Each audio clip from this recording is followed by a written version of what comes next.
நல்லெண்ணெய்,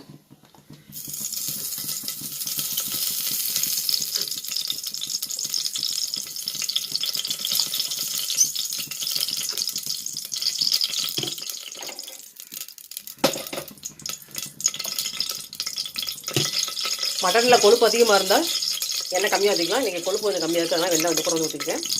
75 ml 100 ml ஊற்றிக்கலாம். நல்லெண்ணெய், சின்ன வெங்காயம்,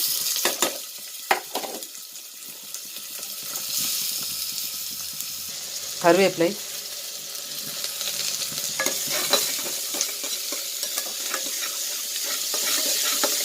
இஞ்சி பூண்டு குறை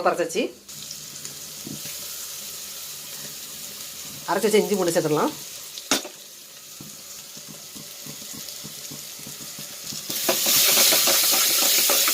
இஞ்சி பூண்டை நல்லா கழுவிட்டுக்கலாம்.